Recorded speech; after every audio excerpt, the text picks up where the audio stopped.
हरियाणा की दो राज्यसभा सीटों पर हाल ही में चुनाव जो है वो हुआ और चुनाव करवाने की नौबत इसलिए आई क्योंकि निर्दलीय विधायक जो प्रत्याशी थे उन्होंने लास्ट मोमेंट पे ताल ठोकी थी कार्तिकेय शर्मा ने।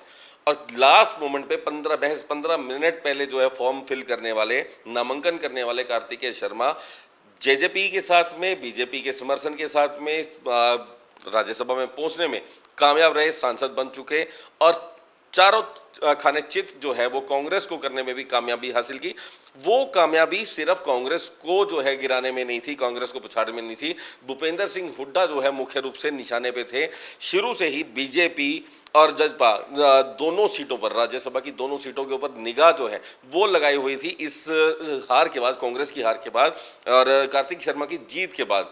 समीकरण, हरियाणा की राजनीति के समीकरण बहुत तेजी से बदले हैं। वो समीकरण क्या आज की मौजूदा तिथि में, तारीख में क्या उसके समीकरण हैं और आने वाले वक्त में इसका हरियाणा की राजनीति पे क्या असर दिखाई देने वाला है।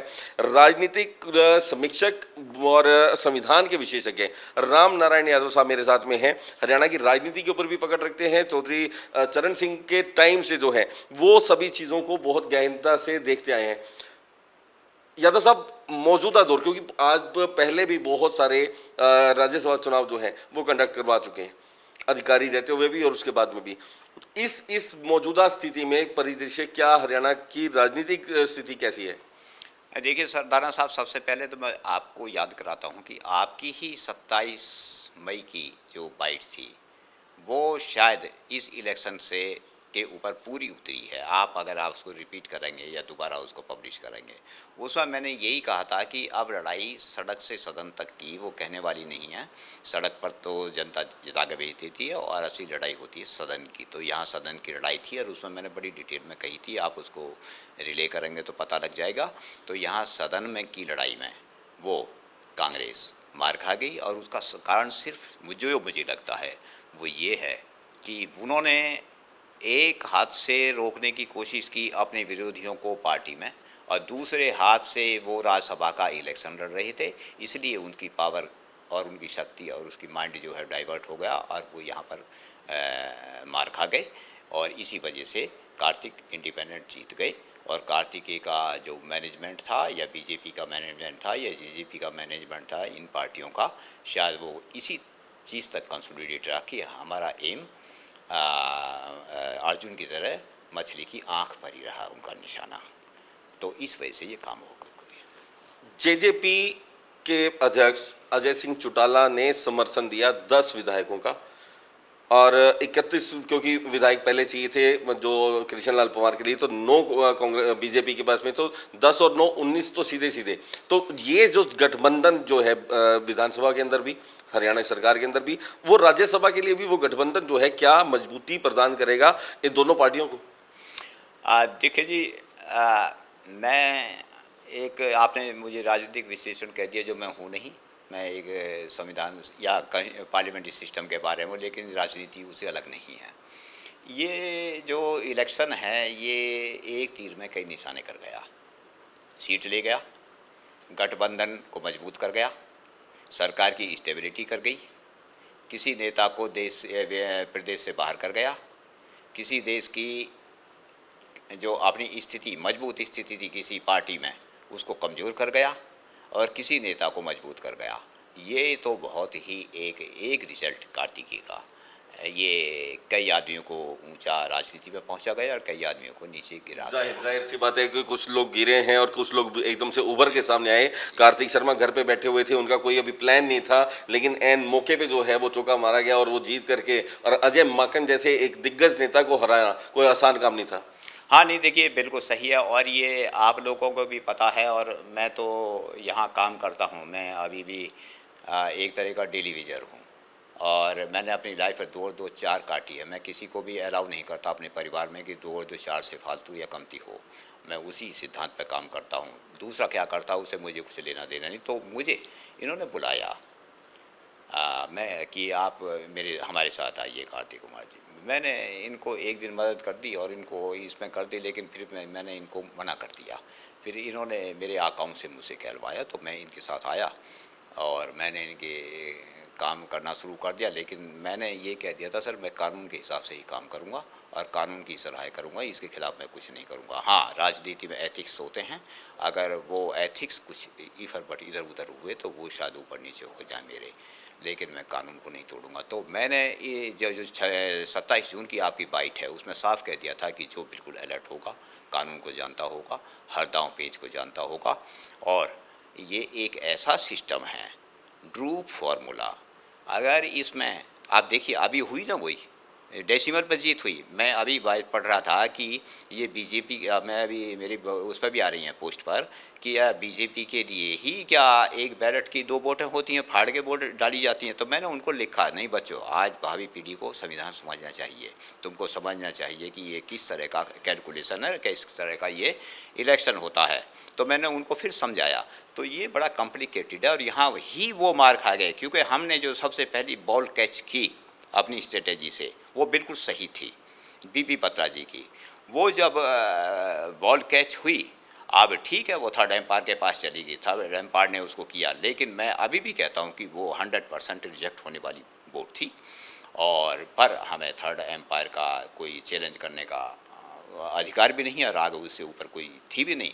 पर हमारा फिर सेकंड राउंड था काउंटिंग का, हम उसके लिए तैयार थे और उसमें चले, और उसमें भी हम अपनी स्ट्रेटेजी के साथ चल रहे थे। हरियाणा की राजनीति में जो है अब दुष्यंत चौटाला का कद कितना बड़ा, ये साफ शब्दों में? देखिए जी, इस परिवार का तो कद बड़ा है और दुष्यंत जी आज राजनीति में इस परिवार में शिखर पर हैं। और ये परिवार के बारे में तो देखो वो खुद ही ज़्यादा अंदाज़ा लगा सकते हैं, लेकिन दुष्यंत चौटाला जी अच्छे चल रहे हैं, समझदारी के साथ चल रहे हैं और संगठन के साथ चल रहे हैं, बीजेपी के साथ भी जहां तक मैं देखता हूं। बीजेपी के साथ कुछ गठबंधन के अंदर खटास आने की बातें सामने आ रही थी निकल करके, और माना जा रहा था कि दिग्विजय चौटाला के लिए जो है राज्यसभा की सीट मांगी गई थी, सीएम साहब ने उसे डिनाई कर दिया, तो वहां कुछ खटास हुई? नहीं, इस चीज़ के बारे में तो मुझे नहीं पता, लेकिन खटास की कई बातें पैदा हो जाती हैं, वो खटास ख़त्म भी होती रहती है, और खटास जो पैदा होती है ना वो नेताओं में की जाती है। नेता कभी भी आपस में खटास नहीं करते, वो नीचे से जो उनको फीडबैक होता है ना उससे खटास पैदा होती है। तो दोनों में मैंने कभी नहीं देखी, जो जहाँ तक जब भी मेरा वास्ता पड़ा है सीएम साहब में और डिप्टी सीएम साहब में या किसी भी बड़े नेताओं में, कि इनमें ऐसी बात देखी गई है, छोटे लेवल पर चलती रहती है, नेचुरली चलती है, पहले भी चलती थी। कि आपने देखा होगा कि 2004 में भी बीजेपी ने कि 6 सदस्यों ने मुझे इस्तीफा दे के गए थे जब सही नैलो से वापिस हुए थे, जहाँ से वो शुरू हुआ था, और फिर लोकसभा का इलेक्शन आया था, एक बड़ी हिस्ट्री है वो भी उसमें इन्वॉल्व था।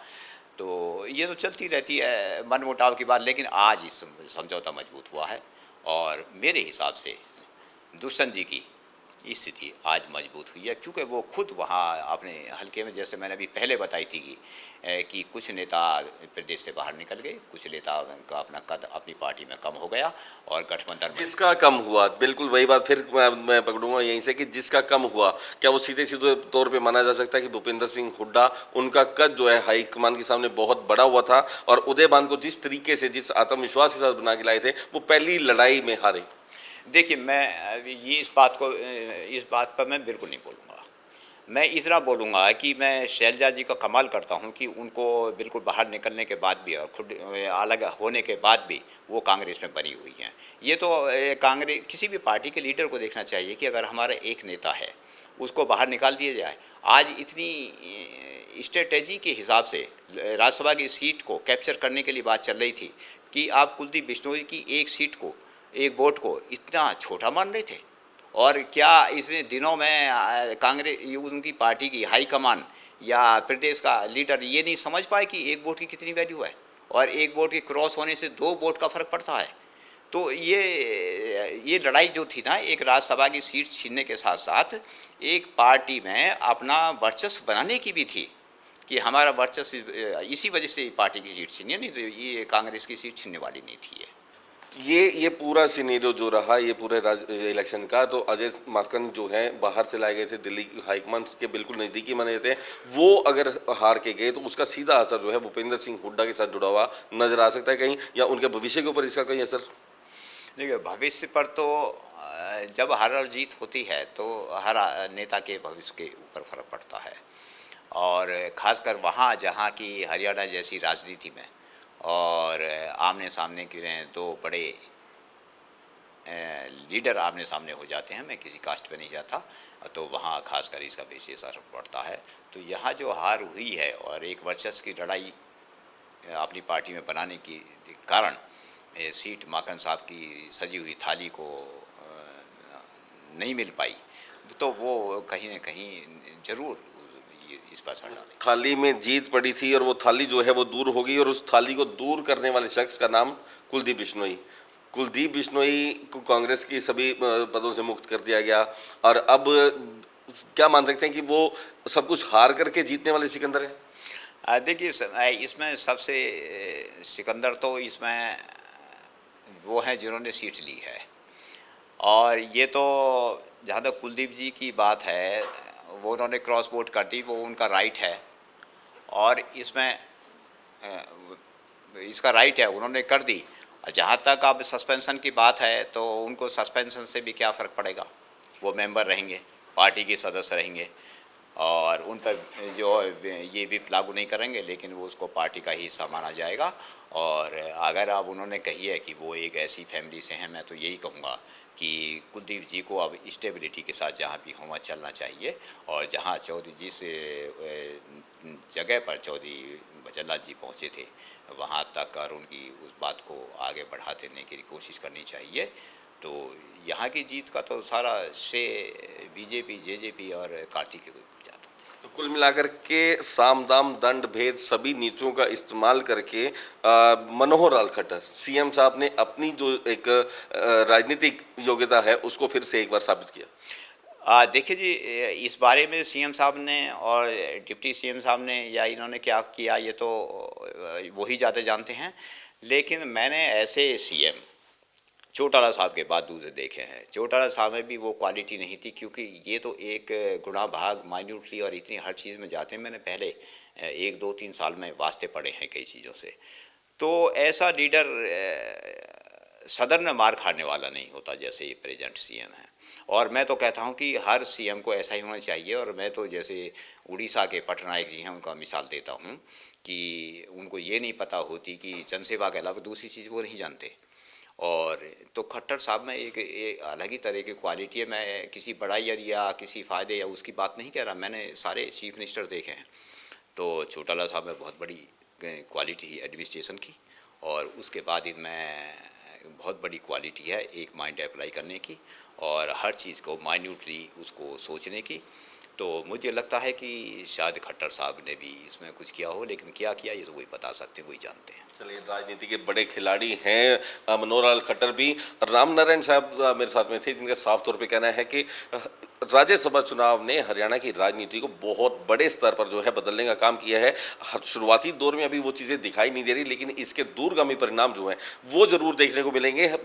जजपा और भाजपा, इन दोनों का गठबंधन कहीं ना कहीं जो एक खटास की कुछ समाचार जो सब बीच में सामने निकल के आ रही थी, कुछ जानकारी उसके ऊपर जो है अब ठंडा पानी पड़ता दिखाई दे रहा है। वो मिठास जो है दोनों पार्टियों के बीच में फिर से जो है वो दूरियां जो है वो खत्म होकर के और भाईचारा जो है वो कायम होगा। दूसरी तरफ कुलदीप बिश्नोई का भविष्य जो है वो ये राज्यसभा जो है अब वो तय करने वाले हैं। आने वाले दिनों में देखना कि कुलदीप बिश्नोई किस तरफ में जो वो बैठेंगे, कि कब वो भाजपा में आएंगे या किस तरह की जो स्ट्रेटजी राजनीति अब वो अपनाने वाले हैं। लेकिन कुल मिलाकर के राज्यसभा चुनाव ने कहीं ना कहीं भूपेंद्र सिंह हुड्डा के आत्मविश्वास को जो है वो कहीं ना कहीं कम करने का काम किया, और हाईकमान के सामने कहीं ना कहीं उनका कद जो है वो काम छोटा होगा। कैमरामैन विनय के साथ सुनील सदाना, न्यूज़ ऑनली, चंडीगढ़।